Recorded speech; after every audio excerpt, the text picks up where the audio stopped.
The room felt colder than the numbers on the screen. A 55% pay cut, presented not as a discussion, but as a verdict. No negotiation, no nuance.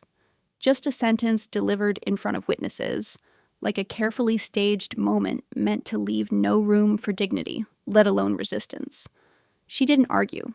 That was the first thing they'd remember later. No raised voice, no defensive posture. Just a quiet pause, the kind that stretches longer than it should, until even the most confident people start to shift in their chairs. Then she reached for her phone. Not hurried, not hesitant. Precise. 7 minutes. That's all it took to turn certainty into discomfort, because what they thought was pressure began to look a lot like something else entirely, and someone, somewhere in legal, was already opening the contract. By the time the meeting started, everyone already knew something was off. Not from the agenda, it looked clean, almost too clean. Quarterly adjustments, restructuring alignment, cost optimization. Words that sounded neutral, even responsible. But the timing was wrong. Mid-quarter. No prior signals. No pre-reads sent in advance. In a company this structured, silence before a meeting usually meant one thing. Decisions had already been made. She noticed it the moment she walked in. The seating arrangement had changed. Her usual spot, left side, third chair, was taken. A small detail, almost insignificant, but in rooms like this, nothing was accidental. She didn't react, just chose another seat, placed her folder down, and glanced briefly at the screen. Slide 1, title only. No data yet. Control. The CEO entered last. Not rushed, not late, just timed. That subtle delay that makes everyone else feel like they've been waiting. He didn't greet anyone directly, just a general nod, then moved to the head of the table. His presence filled the room in a way that wasn't loud, but deliberate, like everything was already decided and this meeting was just the formality. "Let's keep this efficient," he said. No small talk. No warm-up. The first few slides moved quickly. Margins, forecast adjustments, external pressures. The narrative was structured, almost rehearsed. She listened without interrupting, tracking not the words, but the framing, each sentence narrowing the path, each number guiding toward a conclusion that hadn't been said yet, but was coming. Then it appeared. A single slide. No animation. Just a number. Minus 55%. The room didn't react immediately. It took a second, maybe 2. Enough time for the number to register, to translate from abstract to personal. People glanced sideways, calculating silently. Salary, bonuses, mortgages, timelines. He didn't explain it right away. He let it sit there. Then, given current conditions, we're implementing targeted compensation adjustments. Targeted? She almost smiled at that word, because she already knew. The next slide confirmed it. Names weren't listed, but roles were. Departments, seniority levels, patterns that were obvious to anyone paying attention. And her role sat exactly where the reduction was deepest. Not a mistake, not a broad measure, a decision. "This is temporary," he added. "We expect alignment over the next 2 quarters. Temporary. Another word chosen carefully. Someone across the table shifted, cleared their throat like they might speak, but didn't. The room wasn't built for interruption. Not today. Then came the line that changed the temperature entirely. "If the adjustment isn't acceptable," the CEO continued, voice steady, almost casual, "we can proceed with termination. Effective immediately." No emphasis, no raised tone. But the meaning landed harder than anything before. A choice presented without space to choose. She felt the eyes in the room, not all but enough. Some curious, some sympathetic, some carefully neutral. People measuring distance, calculating risk, deciding how visible they wanted to be in that moment. He turned slightly toward her. Not directly calling her out, but clearly enough. This applies to your position as well. There it was, not abstract anymore, personal. And still, she didn't react. No visible tension, no defensive reply, no immediate pushback. Just a slow inhale, almost imperceptible, and a brief glance down at her notes, as if she were reviewing something already written. Because, in a way, she was. Contracts weren't just documents to her. They were maps, structures, systems of intent, and she knew exactly which part of hers mattered now. Not the salary figure, not the title, a clause most people would have skimmed. Section 11. She closed the folder gently. No sound, no signal. Just a small, controlled movement that somehow felt louder than any objection. Then she reached for her phone. Not dramatically, not to make a point. Just precisely. Unlocked it. Scrolled once. Selected a contact that wasn't saved under a name most people would recognize. And pressed call. No one stopped her. That was the interesting part. Because in that room, people were used to controlling outcomes, managing narratives, anticipating reactions.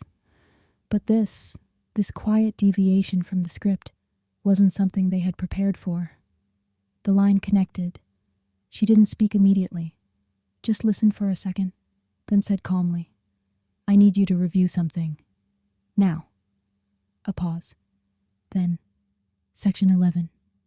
She ended the call before anyone could interpret tone or context, placed the phone back on the table, folded her hands, and looked up, calm, composed, exactly as before. But something had shifted. Not in her, in the room. Because certainty, the kind that had filled the space just minutes ago, was starting to thin. Just slightly. Just enough for doubt to find its way in. 7 minutes hadn't passed yet, but they would. And when they did, the meaning of that number on the screen wouldn't look the same anymore. Something subtle had already begun to move behind the scenes, and not everyone in that room would be ready for where it led. The number stayed on the screen, minus 55%. It no longer looked like a proposal. It looked exposed. No one asked to move to the next slide, not even him, because something intangible had entered the room, an interruption without words. Wait, the kind that doesn't break structure, but destabilizes it. You could see it in the micro movements, a pen tapping once, then stopping, a glance at a phone that wasn't unlocked, a posture shifting half an inch, then freezing. He noticed it. Of course he did. Control, for him, wasn't just about decisions. It was about tempo. And the tempo had changed. "Let's stay focused," the CEO said, slightly sharper now. "We're discussing operational necessity." Operational necessity. The phrase landed differently this time. Because now it sounded like justification. She didn't respond. She didn't need to. Her stillness was doing more than any argument could. It created space, uncomfortable, undefined space, where certainty had to defend itself. Across the table, someone from finance finally spoke. "Is this legally pre-cleared?" he asked, carefully neutral. A reasonable question. Too reasonable. The CEO turned his head just enough. "All adjustments are within contractual frameworks." Within. Another precise word. But not the right one. She caught that instantly. Because Section 11 wasn't about within. It was about conditions, about process, about what could not be altered unilaterally under pressure, especially not under public threat of termination, and especially not like this. Her phone remained still on the table, screen dark. But somewhere else the opposite was happening. Documents opening, language being parsed, intent being evaluated. Time was moving, just not in this room. "Any other concerns?" the CEO continued, scanning the table, inviting compliance disguised as participation. Silence, not agreement, just silence. He nodded once as if that confirmed alignment, reached for the clicker, then a vibration. Soft, controlled. But in that moment, it cut through everything. Her phone. She didn't rush, didn't even look at it immediately. Another second passed, maybe 2. Then she turned it over, glanced at the screen, and for the first time, just briefly, her expression changed. Not dramatically. Just enough. Enough for someone attentive to notice. She picked it up, tapped once, read, and then placed it back down, exactly where it had been before. No announcement, no reveal. But something in the room reacted anyway, because the shift was no longer subtle. It was directional. "What is it?" someone asked, unable to hold back. "A mistake." She looked up slowly, met the CEO's eyes, not confrontational, not aggressive, just aligned, as if they were now looking at the same situation from very different positions.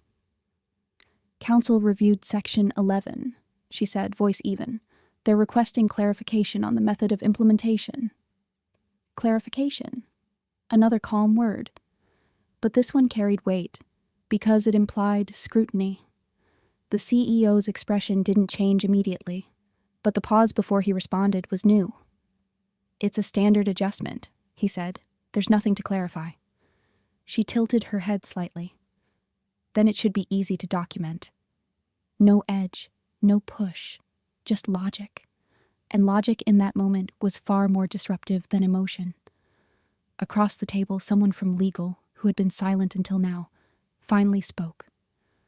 "We haven't reviewed the specific execution of this measure," they admitted. There it was, not loud, but decisive. A missing layer.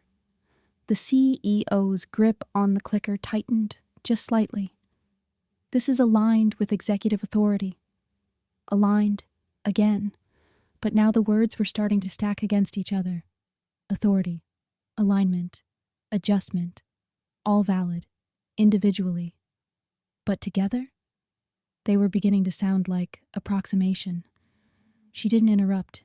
She didn't need to. Because the room was doing it for her now.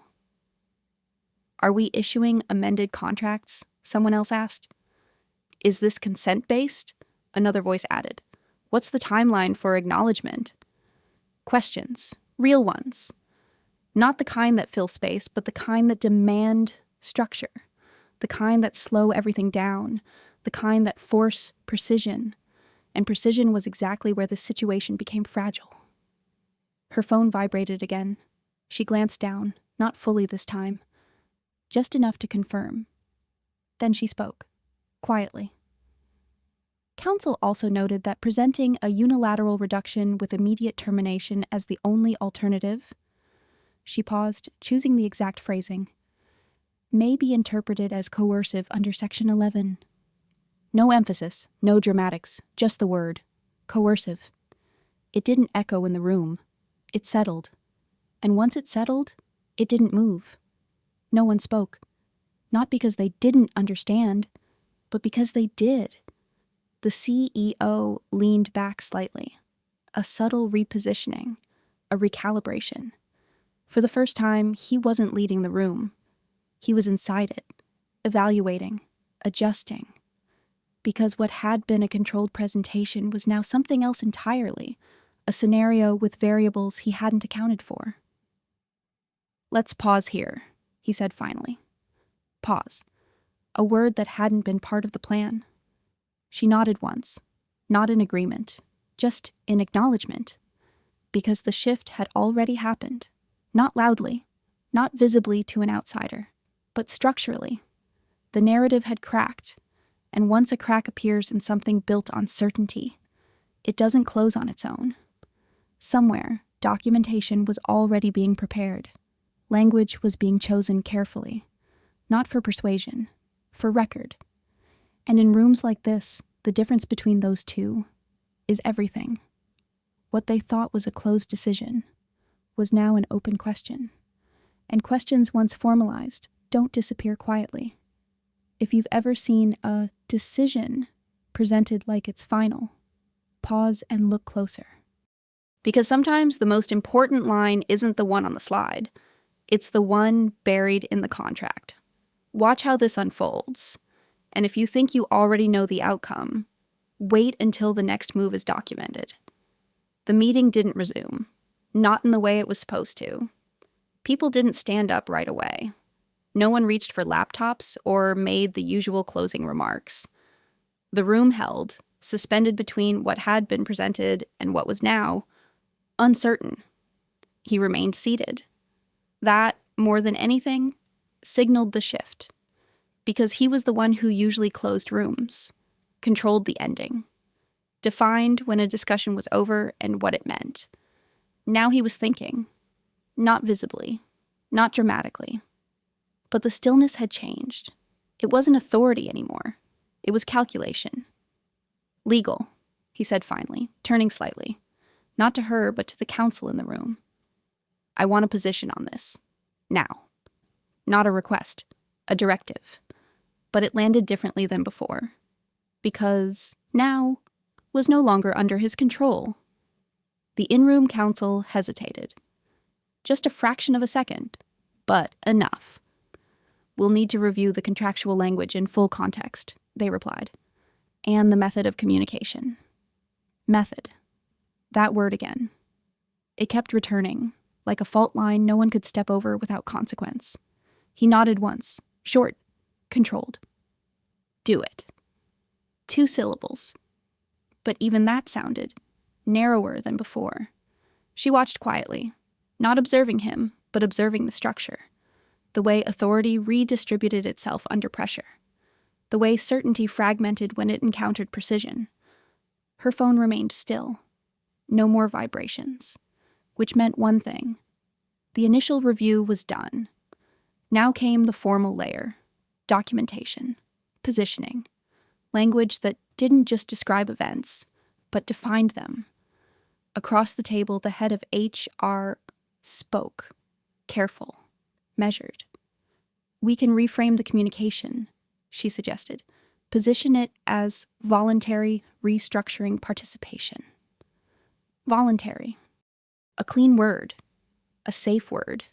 But it didn't survive contact with the situation. Was it presented as voluntary?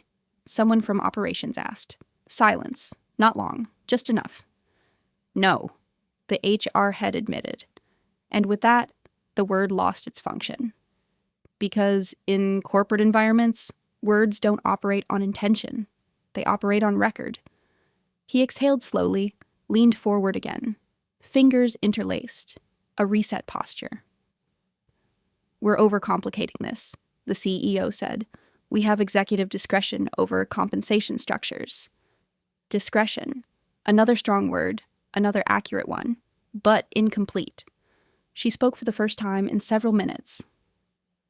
Discretion applies within defined parameters, she said calmly.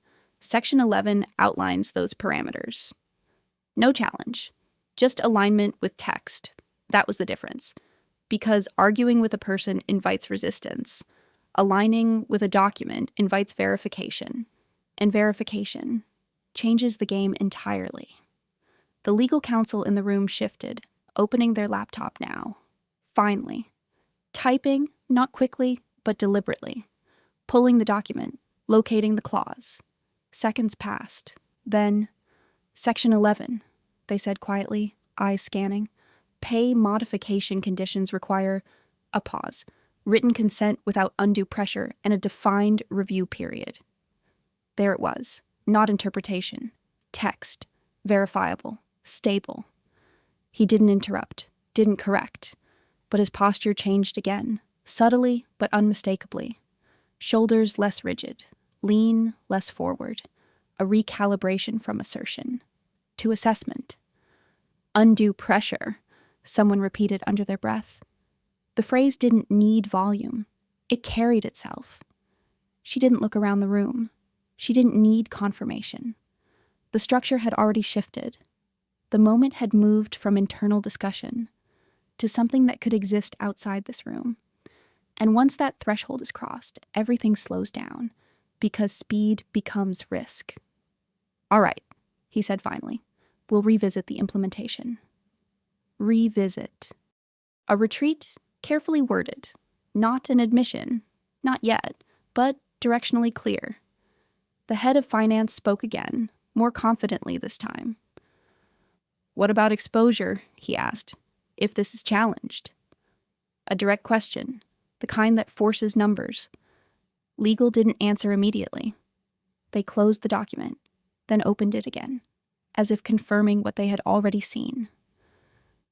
Potential liability could be significant, they said, depending on interpretation. And documentation. Documentation. Again, everything kept returning to that axis. What was said, how it was said, who witnessed it, what could be proven. She remained still, because the most effective move now was no move at all. The system was correcting itself, internally, in real time. No escalation required, no confrontation needed, just structure, doing what it was designed to do when pressure is applied incorrectly. He nodded slowly. Then we handle this carefully. Carefully. Another recalibration. The room began to shift again, but this time differently. Chairs moved, laptops opened, not to present, but to record, to adjust, to reframe. The narrative was no longer being delivered. It was being rewritten. She picked up her folder, not abruptly, not as an exit signal, just preparation. Because her role in this moment was complete. The call had been made, the clause had been activated, and the outcome was already in motion. But as she stood, someone asked the question that had been building since the number first appeared on the screen. "So, what happens now?"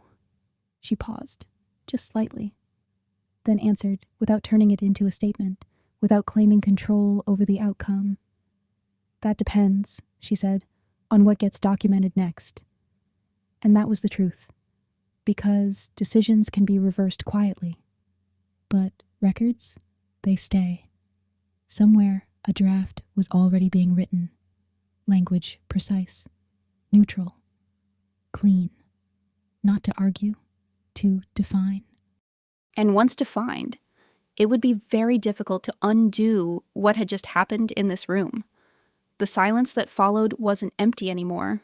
It was structured, measured, almost final, but not quite. Because the real consequences don't begin in meetings. They begin after them. By the time the room cleared, the narrative had already split into two versions. The informal one, what people would say in hallways, in lowered voices, reconstructing the moment from memory. And the formal one, what would be written, time-stamped, circulated, and eventually relied upon. Only one of them would matter. She didn't rush out. That would have looked like reaction. Instead, she gathered her things with the same measured precision she had shown all morning. Closed the folder. Aligned the pen. A small pause, just enough to let the room empty ahead of her. Control, in moments like this, wasn't about speed. It was about sequence. When she stepped into the corridor, the atmosphere shifted immediately. Conversations that had been building in silence now surfaced, fragmented, cautious. Did you hear what legal said? Was that actually enforceable? They can't just... Sentences stopped halfway when she passed, not out of respect, out of uncertainty, because her presence now meant something different than it had an hour ago. Not just a role, not just a function, a variable, and variables change outcomes. Her phone vibrated again. Not a call this time, an email. She didn't open it immediately. Walked past the glass-walled offices, past the muted reflections of people pretending not to look, and into a quieter section of the floor, a place where conversations didn't echo. Then she stopped, opened the message. Subject line, preliminary position, section 11, pay adjustment. Clean, neutral, exact. She read it once. Then again, slower. Counsel's language was precise, almost surgical. No emotion, no interpretation beyond what could be supported. But the structure was clear. The proposed reduction, as presented, lacked voluntary consent. The conditional threat of immediate termination introduced elements of undue pressure. Public delivery amplified the perception of coercion. Implementation under current form posed exposure risk. Exposure risk. That was the phrase that mattered, because it didn't accuse, it quantified, and once something is framed as risk, it enters a different category of decision-making entirely. She closed the email. Didn't forward it. Didn't respond. Not yet. Across the floor, in a corner office, the CEO was having a very different conversation. Doors closed, voices low. But tone carries through glass, especially when control is being renegotiated. This was within authority, he said, sharper now. We can't let a single interpretation. It's not interpretation, Legal interrupted. Calm, firm. It's structure. A pause. We need to adjust positioning before anything is formalized. Positioning. Another word that shifted everything. Because it acknowledged something had already moved beyond internal control. What are you suggesting? He asked. Delay implementation. Reframe communication. Issue individualized consultations with documented consent windows. Step by step. Controlled rollback. Not reversal, not admission, but directionally corrective. And her? He asked. A subtle emphasis. Because now the situation had a focal point. Legal didn't hesitate. She has standing. 2 words, precise and definitive. Back in the corridor, she was already moving again. Not toward confrontation, not toward resolution, toward timing. Because timing at this stage mattered more than argument. She entered her office, closed the door, not fully, just enough to signal boundary, and sat down. Opened her laptop. New document. Blank page. For a moment, she didn't type, just looked at the cursor, blinking, waiting. Because what came next wasn't reaction. It was record. She began to write. Not a complaint. Not an accusation. A summary. Time of meeting. Language used. Conditions presented. Witnesses present. Reference to section 11. No adjectives. No interpretation. Just facts. Because facts, when structured correctly, don't need reinforcement. They stand. Halfway through, another email came in. From HR subject. Follow-up, compensation discussion. She opened it. The tone had already changed. Further to today's meeting, we would like to schedule a one-on-one discussion to explore compensation alignment options in a collaborative and voluntary framework. Collaborative. Voluntary. The words had returned, but now they were being used differently. Not as assumptions, as requirements. She almost smiled, not out of satisfaction, out of recognition, because the system had shifted exactly where it needed to, from imposition to negotiation, from certainty to documentation. She didn't reply immediately, finished her summary, saved it, then attached it to a new email. Recipient, counsel. Subject, meeting record, section 11 context. No commentary, no explanation, just the document.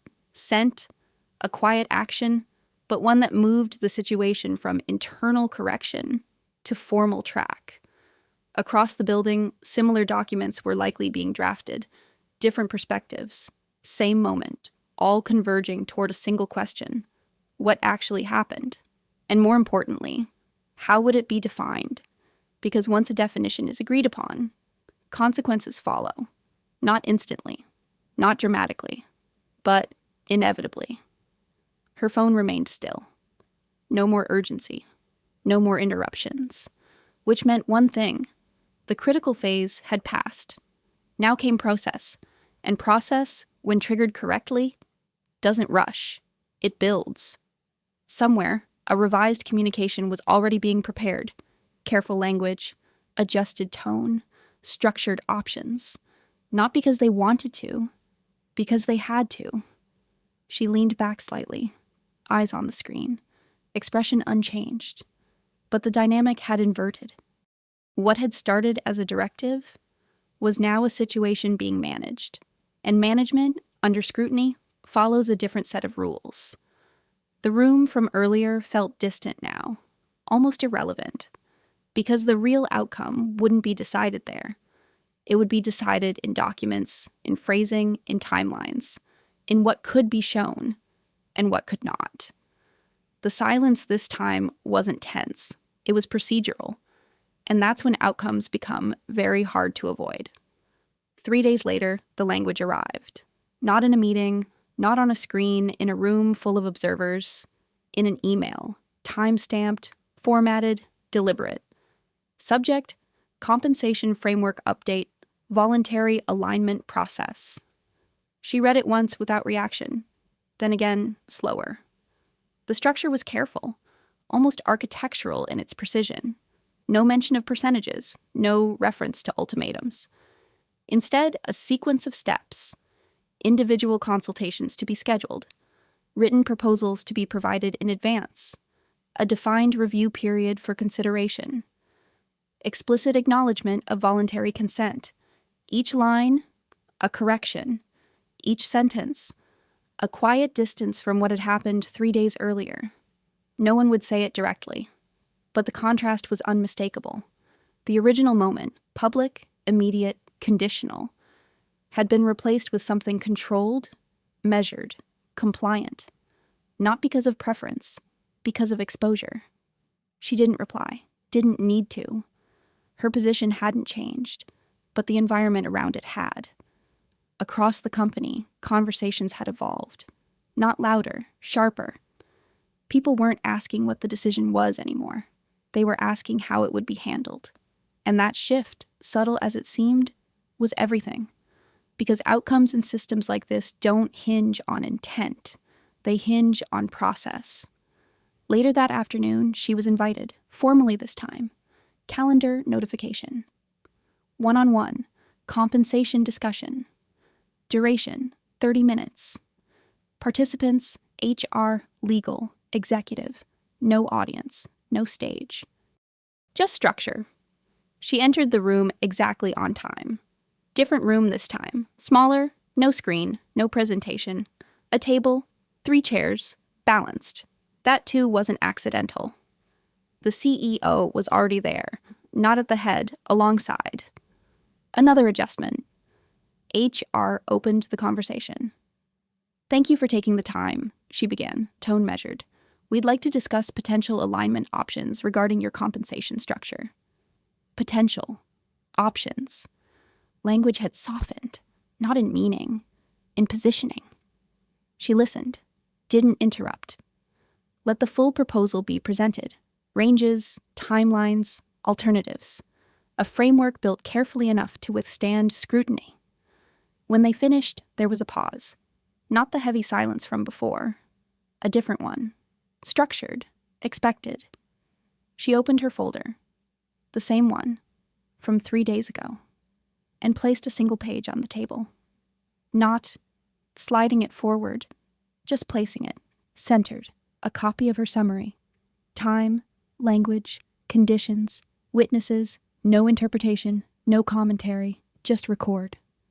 They looked at it, not surprised, but attentive, because now the conversation had a reference point that didn't depend on memory, only on documentation. Legal spoke first. "We've reviewed your record," they said. "It aligns with our internal notes." Aligns, that word again. But this time it worked in her favor. The CEO nodded slightly, different from before, less directive, more contained. "We want to move forward constructively," he said. Constructively. A careful choice, because it implied acknowledgement without stating it. She met his gaze briefly, then answered. "Then we should proceed within Section 11 parameters. Calm, exact, no expansion needed. Because now everyone in the room understood what those parameters were. Written consent, no undue pressure. Defined review. Traceable process. The difference between before And now, HR leaned forward slightly. We're prepared to offer alternatives that reflect those conditions. And there it was. Not resistance, adjustment, realignment, the system correcting itself openly now. She listened to the revised options.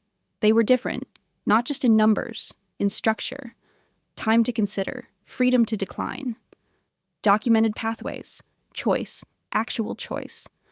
When they finished, she didn't respond immediately, looked once more at the page on the table, then closed her folder. I'll review and respond within the stated period, she said. No acceptance, no refusal, just process. And process at this point was power. The meeting ended without tension, without raised voices, without performance, because there was nothing left to perform. Everything that mattered had already been defined. As she stood to leave, the CEO spoke once more. Thank you for handling this professionally. She paused, just slightly, then replied, thank you for documenting it correctly. Not a challenge, not a compliment, a statement. And in that statement, the entire shift was captured, from directive to record, from pressure to process, from assumption to alignment. She left the room. No one watched this time. No silence followed her, because the outcome wasn't in the room anymore. It was already in motion, through documents, timelines, responses, through systems that, once engaged properly, don't rely on volume, only on structure. Later that evening, she received one final message, short, from counsel. Position secured, no further action required unless terms deviate. That was it. No drama, no escalation, no aftermath, because the real resolution had already happened, quietly, precisely, within the framework that had been there all along.